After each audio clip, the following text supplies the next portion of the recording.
मन की ये दशा है, मन कभी किसी का भरा नहीं और हम इसी मन को भरने में लगे हुए, लेकिन किसी का मन भरा नहीं। ये मन खोपड़ी है।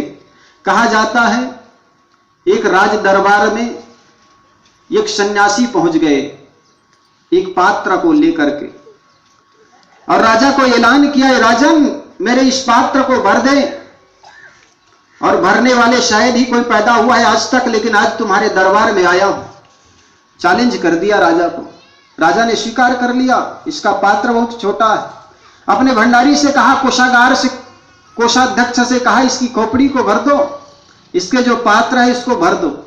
पात्र में कहा जाता है जितने भी कोषागार के चीजें थी, सोना चांदी, वो सब डालते गए। सुबह से शाम हो गई, वो पात्र भरा नहीं। पात्र भरा नहीं तो सोचा इसे अन्न से भर दूं। सम्राट अन्न के भी दरवाजा खोल दिए, अन्नों से भरा, लेकिन वो पात्र भरा नहीं। अंत में संत के पास जाकर के राजा ने हाथ जोड़कर पूछने लगा, संत भगवान आखिर ये पात्र किससे बना हुआ है? संत ने कहा, राजन ये मानव की खोपड़ी, और मानव से की खोपड़ी से बना हुआ ये पात्र को भरना का दुस्साहस ही होता है, इसे भरा नहीं जा सकता। तो आज तक किसी ने इस खोपड़ी को भरा नहीं। और हमारा मन होता है कि हमारे मन में जो जो इच्छाएं उठती है, ये इच्छाओं की पूर्ति हम कर लें, लेकिन चाह गई चिंता मिटी मनवा बेपरवाह, जिसको कछु न चाहिए सोई सहनपति साह। ये मन, ये जान जाओ, ये मन किसी का भरा नहीं, और जिसने मन पर विजय पा लिया वो दुनिया का सम्राट हो जाते। फिर तो उनके पास किसी चीज की मांगने की आकांक्षा नहीं होती। साहब कहते हैं चाह गई चिंता मिटी, लेकिन ये चाह के चलते और ये इच्छा के चलते, ये कामनाओं के चलते आदमी न जाने कैसी कैसी क्रियाएं कर बैठते हैं। इसलिए ये मन एक रबड़ का थैला है, जितना डालोगे उतना फैलता चला जाता है।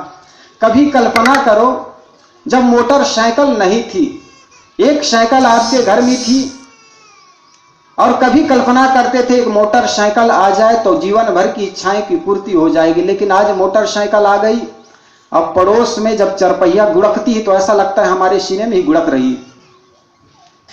उनकी एक चाह दिख जाती है, काश हमारे घर भी 4 व्हीलर होता।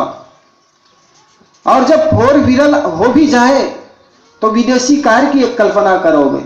मानो सपोज आपको भगवान खुश होकर के कह दे तथास्तु, तो मानते हो कि तुम्हारी इच्छा पूरी हो जाएगी।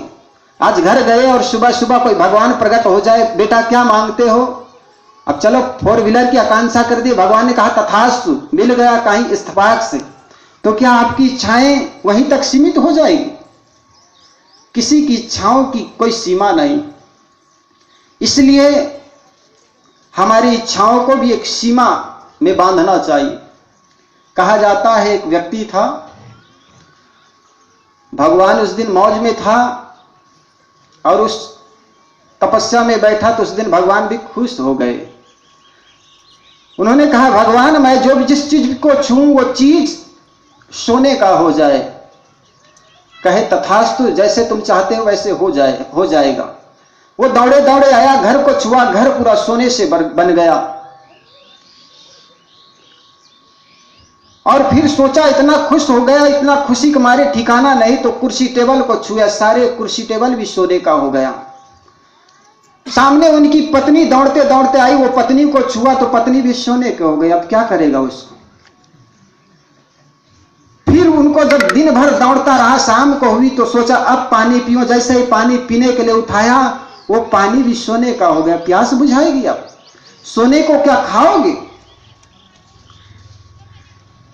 हमारे लिए कोई वरदान भी मिल जाए तो वरदान भी हम मांग नहीं आता है। भगवान भी खुश हो जाए किसी कारणवश, किसी अवस्था में, तो हमें कह दे बेटा मांग, तो मांगने भी हमें नहीं आता है। सदगुरु कबीर ने कहा, भक्ति का मार्ग जीना रे, नहीं अचाहना चाहना रे। अगर कोई संत मिल जाए तो ऐसी किसी चाहना को मत करना जिससे भौतिक चीजों की आपको उपलब्धि हो। लेकिन हम जब भी मांगते